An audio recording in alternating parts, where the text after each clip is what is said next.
नहीं था, मैं तो सब जानते मेरी हिस्ट्री, मैं तो इस इंडस्ट्री में I am here by default. तो मुझे पता नहीं कि मेरी जर्नी कैसे स्टार्ट हुई। तो मेरा कभी एम्बिशन नहीं था कि मैं स्टार बनूं। तो मैं इन बच्चों को देखती हूँ तो मैं चौंक जाती हूँ कि 4 साल की उम्र, 5 साल की उम्र में इतनी अच्छी तरह परफॉर्म करते हैं। 5 साल की उम्र में तो शायद मुझे नाम भी लिखना नहीं आता था, जो ये 5-5 पेजेस के डायलॉग सीख जाते हैं, डांसिंग भी कर लेते हैं, इमोशंस भी कर लेते हैं। I think they are fantastic. 29 years का था मैं तो। अच्छा। तो नहीं, मेरी कहानी तकरीबन रवीना जैसी है। मैं कुछ कॉन्सेप्ट था नहीं फिल्म का। आई थिंक वो इत्तेफाक से आ गए फिल्म इंडस्ट्री में। तो वो रियलाइजेशन नहीं था यार, वो के एक्टर बनना है, मैंने कभी सोचा नहीं था उसके बारे में।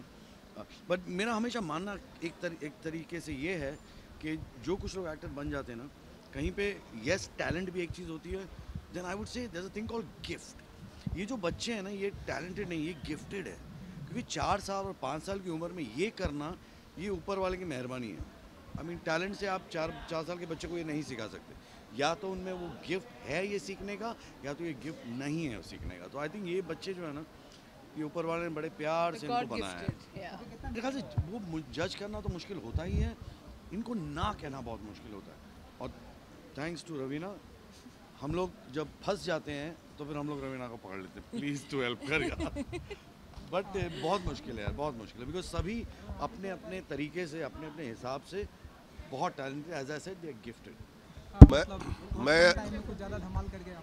मैं एक्टर बनना चाहता था। मुझे लगता है मैं मेरी माँ के पेट में था तब से ही एक्टर बनना चाहता था। तब से ही मैं पिक्चर देखना शुरू कर दिया था। मुझे ऐसा लगता है सचमुच। लेकिन मैं थोड़ा जन्म होने के बाद मैं थोड़ा स्लो था, इसलिए स्लो होते होते होते 44 की उम्र में एक्टर बना। So it took me a lot of time, but desire तो हमेशा था। अगर एक्टिंग नहीं तो फिल्म लाइन में कुछ ना कुछ करना, मतलब एक शौक था, एक डिज़ायर था, एक बहुत ही एम्बिशन था।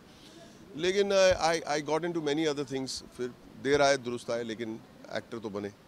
देखिए, जैसे मैं समझती हूँ कि बच्चों का शो करना बहुत ही आसान होता है मेरे हिसाब से, क्योंकि बच्चे बहुत ही अनकॉम्प्लिकेटेड होते हैं, बहुत ही सुलझे हुए होते हैं। लिटरली जैसे कहते हैं ना, बच्चे होते हैं मन के सच्चे, उनके जो दिल में है वो मुंह में है, और इतने मासूमियत से बोल जाते हैं कि हम सब हंस हंस के लोटपोट हो रहे थे, आप लोग ने तो देखा ही।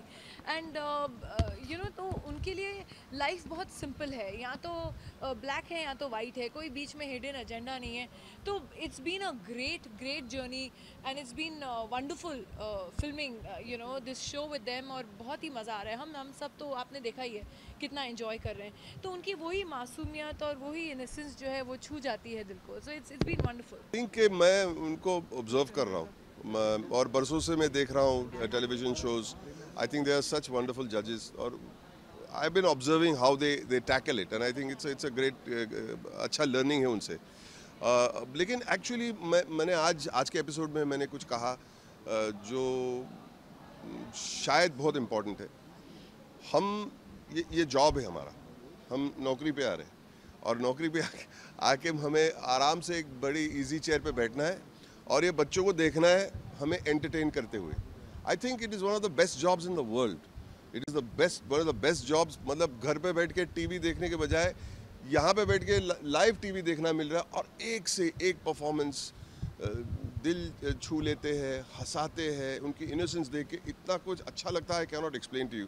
तो हम अपने आप को बहुत खुशनसीब समझते हैं कि ये ऐसा भी जॉब होता है। आप मेरे से पूछेंगे तो I think Boman ji is a natural. वो दादा बन चुके हैं, तो आप लोग को कंग्रेचुलेट करना चाहिए उनको। तो उनमें जो वो ममता याद दिला है, रहे हो सब लोगों वो को? जो ममता है वो उभर कर आ रही है, आपको बापता। देखना चाहिए। बापता जो है वो उभर Grand कर आ बापता। रही है। सो ही इज़ अ नेचुरल। ये बच्चों के साथ इतने ईजी हैं, कंफर्टेबल हैं, और इतने प्यार मोहब्बत से उनसे बात करते हैं। और मुझे लगता है जो हमारे क्राई बेबी हैं शो के, वो बमन जी हैं।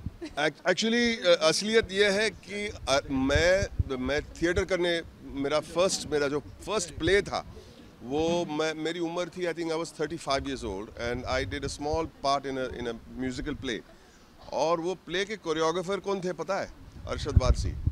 और अरशद वारसी, मैं पीछे ऐसे प्रेस कॉन्फ्रेंस चल रहा था, अरशद वारसी प्रेस कॉन्फ्रेंस में ऐसे बातें कर रहे थे वो प्ले के लिए, और मैं पीछे कैमरास के पीछे ऐसे ऐसे देख रहा हूँ कि अरे वाह कितने कैमरास, ये अरशद वारसी आए। He was a very well known choreographer तेरे मेरे सपने के पहले। और he was talking, very cool, and he was sitting in shorts पहने थे, and I really think, and मेरा जिक्र किया, आई सेड यू नो एक एक्टर है Boman Irani, you should watch out. मेरी बात कर रहा है, क्या बात है। I was so touch that he remembered me. मेरा बहुत छोटा सा रोल था उसमें, मतलब 3 मिनट का सीन था उस प्ले में। Since then we became friends. एक एक्सीडेंट भी हुआ था अरशद के साथ, उसने मुझे एक कार दिया था, वो मुझे जिंदगी भर वो त्रिशूल फेंका था, वो इसको असिस्टेंट पकड़ने वाला था, त्रिशूल असिस्टेंट वो कोई इश्क फरमा रहा था किसी और डांसर के साथ, और टॉइंग करके यहाँ पे लगा, खून की नदियाँ शुरू हो गई। वहाँ से फिर हम दोस्ती हो गई, और फिर तेरे मेरे सपने का जो उनको जब रोल मिला था, वो मेरे पास आए, रूम बंद कर दिया और नीचे बैठे, मेरा हाथ पकड़ा और कहा कि Boman, I am getting a role, Jaya ji has given me a role in Tere Mere Sapne. I said wow very good Arshad, I am so happy and all. I didn't know कि आपको एक्टिंग करनी थी। सिंह, लेकिन मैंने आपका भी नाम लिया है वहाँ पे, आइए ना, मिलिए ना। तो नहीं मुझे एक्टिंग नहीं कभी नहीं। बमन ना इतने नेचुरल थे, इनको स्टेज पे मैं देखता था, 3 माइंड ब्लोइंग एक परफॉर्मेंस, एक 3 मिनट के अंदर पूरे जो ऑडियंस थे वो इनके कब्जे में थे, और फिर वो ऑनकोर चालू हो जाता था, वंस मोर। मैंने कहा ये कमाल है आदमी यार। तो क्या मुझे लगता था कि जब आपके अंदर इतना टैलेंट हो ना, तो वो दुनिया को देखना चाहिए। क्यों एक छोटे से लोगों को मज़ा आए, पूरी दुनिया को मज़ा आए। तो मैं हमेशा चाहता था कि बमन फिल्म करे। और इतने प्यार से उन्होंने मुझे फोर्स किया, बोला नहीं मैं अभी डरा हुआ, पहला प्ले किया, एक स्पीकिंग लाइन भी नहीं है। फिर देखो तकदीर देखिए, फिर मुझे मेरी पहली फिल्म मिली 9 साल के बाद, मुन्ना भाई MBBS, और अरशद नहीं थे उस फिल्म में, कोई और था। 2 हफ्ते पहले शूटिंग होने वाली थी और नाम आया अरशद, फैंटास्टिक। और तकदीर देखिए कि पहला प्ले मैंने उनके साथ किया था, पहली फिल्म भी मैंने उनके साथ की, और पहला मैंने इनके साथ किया, कमाल हो गया है ना। और इस बात में रवीना जी गायब हो गए। अभी बच्चे आते हैं ना, एंट्री मारते, यहाँ से ज़्यादातर एंट्री मारते, और अरशद और मैं और रवीना बैठे रहते। कभी कभी पता चल जाता है एंट्री से, उनकी चाल से, उनके कॉन्फिडेंस से, तो एक को देख लेते हैं हम कि कुछ लग रहा है बच्चे में कुछ करेगा। फिर जुबान खुलता है, पता चलता है, आवाज़, थ्रो, कॉन्फिडेंस, ऐसे पता चलता है। It's not difficult.